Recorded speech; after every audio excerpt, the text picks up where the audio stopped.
여러분, 혹시 지옥이 텅 빌 때까지 성불하지 않겠다는 서원을 들어본 적이 있으신가요? 이것은 바로 지장보살의 서원입니다. 오늘은 부처님의 설법 가운데에서도 효와 자비, 그리고 업과 과보의 법칙을 깊이 담고 있는 지장보살본원경을 함께 읽어보고 그 뜻을 풀어드리겠습니다. 일부 부처님의 설법 배경. 부처님께서 도리천궁에 오르신 날, 그곳은 천상세계의 존귀한 성중과 보살, 아라한, 천룡팔부가 가득한 장엄한 법회였습니다. 부처님은 그 가운데서도 지장보살을 특별히 불러 세우셨습니다.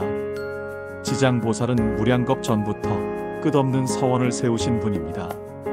지옥이 텅 빌 때까지, 중생의 죄업이 다할 때까지 결코 성불하지 않겠다. 이것이 지장보살님의 굳은 맹세입니다.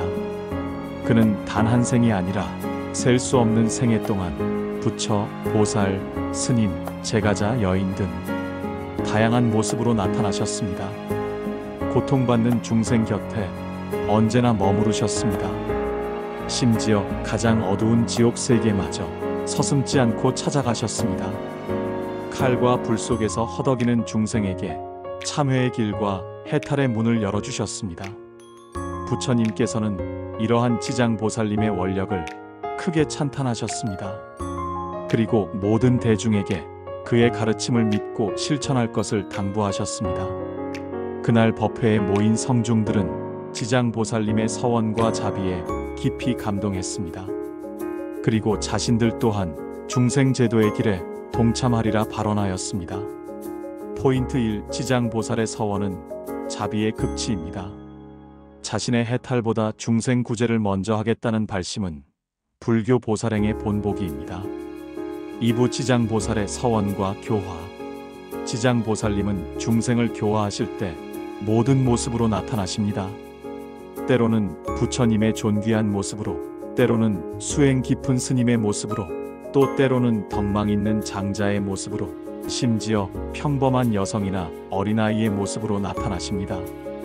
그 이유는 단 하나, 중생 한 사람 한 사람의 인연과 근기에 맞추어 가장 가까운 모습으로 다가가기 위함입니다. 지장보살님은 무량겁 전부터 이렇게 서원하셨습니다. 지옥이 텅 빌 때까지 성불하지 않겠다. 모든 중생을 다 제도하기 전에는 열반에 들지 않겠다. 이것은 단 한 번의 결심이 아닙니다. 무수한 생을 두고 이어지는 끝없는 원력과 자비의 맹세입니다. 지옥의 불길 속에서도, 칼산과 얼음지옥 속에서도 지장보살님은 고통받는 중생을 외면하지 않으십니다. 참회의 길을 열어주시고 해탈의 문을 보여주시며 그들을 다시 빛으로 이끌어 주십니다. 오늘도 지장보살님은 보이지 않는 모습으로 우리 곁에 오십니다. 부모가 될 수도, 친구가 될 수도, 우연히 스쳐간 한 사람의 모습일 수도 있습니다. 그 모든 인연 속에서 우리를 이끌고 보호하며 결국 해탈의 길로 인도하십니다. 포인트 2. 불교에서 방편이란 중생을 제도하기 위해 그들이 이해할 수 있는 방법과 모습으로 나타나는 것을 말합니다. 3부 부모 은혜와 효행. 부처님께서는 법회에서 대중을 향해 말씀하셨습니다. 부모의 은혜는 하늘보다 높고 바다보다 깊다. 이 세상에 나를 있게 한 인연, 한 생을 온전히 바쳐 자식을 키운 그 마음은 다시 갚기 어려운 크나큰 은혜입니다. 부모는 자신의 안위와 편안함을 뒤로하고 자식의 웃음과 행복을 위해 때로는 몸이 다치고 마음이 지쳐도 아낌없이 헌신합니다. 그러나 때때로 부모가 살아가는 동안 알게 모르게 지은 죄업으로 인해 세상을 떠난 뒤 나쁜 세계에 떨어지는 경우도 있습니다. 그럴 때 자식이 할 수 있는 최고의 효행은 무엇일까요? 바로 스스로 선행을 쌓고 지장보살님의 명호를 정성껏 부르며 그 모든 공덕을 부모에게 회향하는 일입니다. 그 회향의 힘은 참으로 커서 무거운 업의 사슬을 끊고 부모가 어두운 세계를 벗어나 좋은 곳, 복된 세계에 태어날 수 있도록 이끌어줍니다. 효행은 단지 부모를 공경하는 마음에 그치지 않습니다. 그 마음을 행동으로 옮기고 기도와 실천으로 이어가야 그 은혜를 온전히 갚을 수 있습니다. 오늘 우리의 한 번의 기도와 선행이 한 생을 넘어 다음 생까지 이어져 부모와 자식 모두를 밝은 길로 인도하게 될 것입니다. 포인트 3. 지장경은 효를 불교 수행의 중요한 덕목으로 제시합니다. 부모를 위해 경을 독송하고 선행을 쌓는 것은 최고의 효행입니다. 사부업과 과보의 법칙. 부처님께서 도리천궁에 오르신 날, 그곳은 천상세계의 존귀한 성중과 보살, 아라한, 천룡팔부가 가득한 장엄한 법회였습니다. 부처님은 그 가운데서도 지장보살을 특별히 불러 세우셨습니다. 지장보살은 무량겁 전부터 끝없는 서원을 세우신 분입니다. 지옥이 텅 빌 때까지, 중생의 죄업이 다할 때까지 결코 성불하지 않겠다. 이것이 지장보살님의 굳은 맹세입니다. 그는 단 한 생이 아니라 셀 수 없는 생애 동안 부처, 보살, 스님, 제가자, 여인 등 다양한 모습으로 나타나셨습니다. 고통받는 중생 곁에 언제나 머무르셨습니다. 심지어 가장 어두운 지옥 세계마저 서슴지 않고 찾아가셨습니다. 칼과 불 속에서 허덕이는 중생에게 참회의 길과 해탈의 문을 열어주셨습니다. 부처님께서는 이러한 지장보살님의 원력을 크게 찬탄하셨습니다. 그리고 모든 대중에게 그의 가르침을 믿고 실천할 것을 당부하셨습니다. 그날 법회에 모인 성중들은 지장보살님의 서원과 자비에 깊이 감동했습니다. 그리고 자신들 또한 중생제도의 길에 동참하리라 발언하였습니다. 포인트 4업은 심은 대로 거둔다는 자연의 법칙입니다. 피하려 해도 피할 수 없습니다. 오부지옥의 세계. 지장경은 지옥 세계를 매우 세밀하게 전합니다. 무간지옥, 화탕지옥, 한빙지옥, 칼산지옥 등 각각의 지옥은 죄업의 종류와 무게에 따라 다른 고통을 안겨줍니다. 무간지옥은 그 중에서도 가장 참혹한 곳입니다. 죽음과 고통이 끊임없이 이어지고 단 한순간의 휴식조차 허락되지 않습니다. 화탕지옥은 뜨거운 끓는 물과 불길 속에서, 한빙지옥은 뼛속까지 얼어붙는 한기 속에서, 칼산지옥은 날카로운 칼날산을 오르내리며 몸과 마음이 찢기는 고통을 받습니다. 그러나 지장보살님은 그 어둡고 두려운 곳마저 마다하지 않으십니다. 지옥문을 열고 들어가 고통받는 중생에게 법을 설하며 참회의 길을 알려줍니다. 그분의 발걸음이 닿는 곳마다 희망의 불씨가 살아나고 중생은 다시 해탈의 길을 꿈꾸게 됩니다. 포인트 5. 지옥 묘사는 공포가 아니라 경각심을 주기 위한 가르침입니다. 나쁜 업을 짓지 않도록 경계하는 역할입니다. 육부공덕의 힘. 부처님은 말씀하셨습니다. 불법승, 삼보에 공양을 올리는 것은 이 세상에서 가장 크고 한량없는 복을 짓는 일입니다. 공양이란 단순히 음식이나 꽃을 바치는 것이 아닙니다. 정성으로 마음을 올리고 그 마음 속에 깃든 공경과 감사가 곧 공양입니다. 특히 지장보살님의 명호를 부르고 지장경을 독송하는 것은 죄업을 가볍게 하고 재앙을 소멸시키는 힘이 있습니다. 그 울림은 눈에 보이지 않는 세계에까지 닿아 중생의 고통을 풀고 마음을 평안하게 합니다. 만약 부모나 친척이 세상을 떠났다면 그 혼이 다음 세상으로 나아가는 길목에서 방황하지 않도록 기도해야 합니다. 7일 동안 혹은 49일 동안 정성껏 기도를 올리고 그 공덕을 회양하면 망자는 나쁜 길에서 벗어나 좋은 곳에 태어날 수 있습니다. 이것은 단순한 믿음이 아니라 부처님과 보살님들께서 수없는 세월 동안 몸소 증명하신 진리입니다. 우리가 바치는 한 번의 염불과 한 번의 절, 그 모든 마음은 곧 밝은 등불이 되어 사랑하는 이의 길을 비춥니다. 포인트 6. 공덕은 쌓이는 만큼 자신뿐 아니라 다른 이를 위해서도 회향할 수 있습니다. 7부 회향의 중요성. 선행을 하고 나면 그 자리에서 기쁜 마음으로 멈추지 말아야 합니다.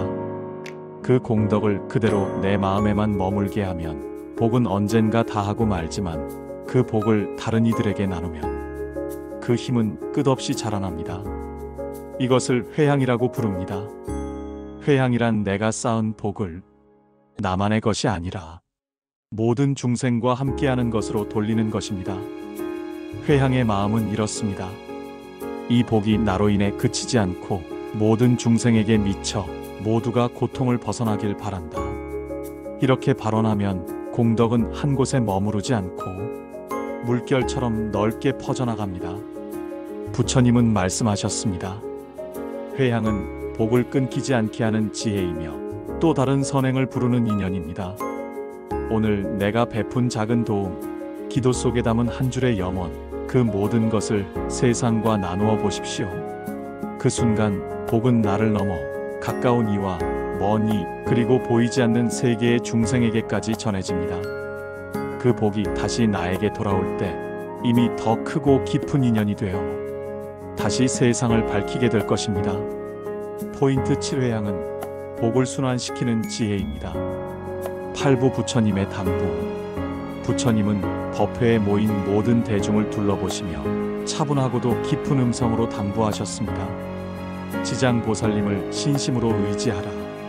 그분의 가르침을 믿고 그 원력을 마음 깊이 새기라는 뜻이었습니다. 그 이름을 부르고 그 경을 읽으며 그 가르침을 실천하라. 지장보살님의 명호를 부르는 것은 단순한 소리가 아니라 중생을 향한 자비와 서원에 응답하는 행위입니다.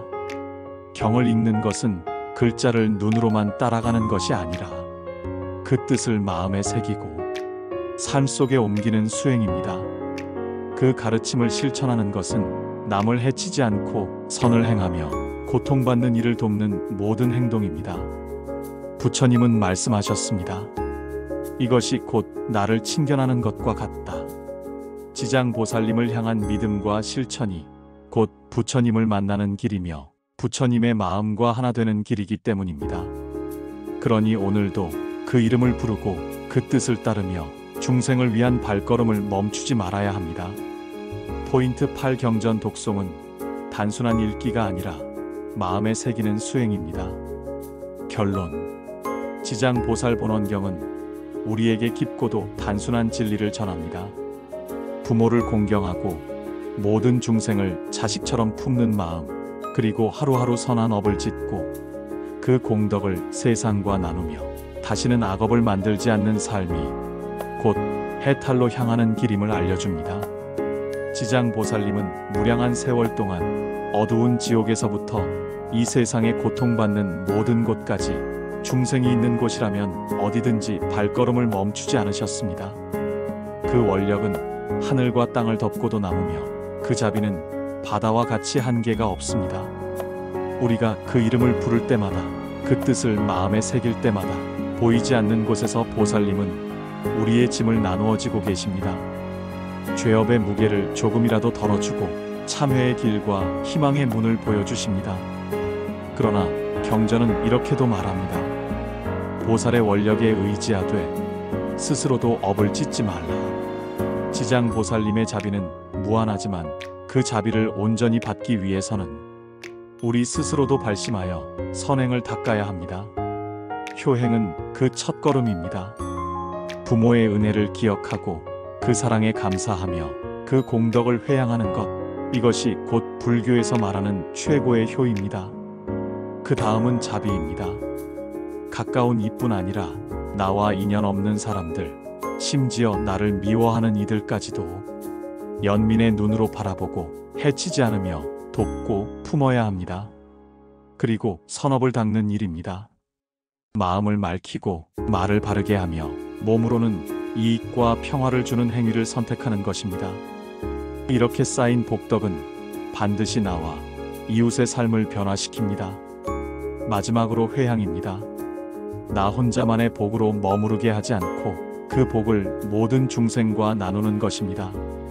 회향의 순간 그 공덕은 강물처럼 넓게 퍼져 보이지 않는 수많은 생명에게 스며듭니다.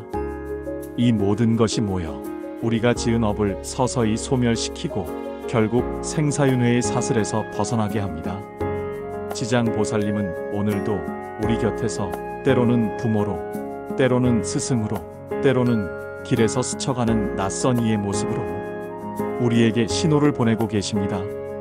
그 뜻을 알아차리는 사람은 삶의 어둠 속에서도 길을 잃지 않습니다. 그 이름을 부르는 사람은 고통 속에서도 희망을 놓지 않습니다. 그러니 오늘 그 이름을 부르고 그 뜻을 마음에 새기며 함께 중생을 위한 길을 걸어갑시다. 그 길 위에서 우리는 이미 부처님을 만나고 그 마음과 하나 되고 있음을 알게 될 것입니다.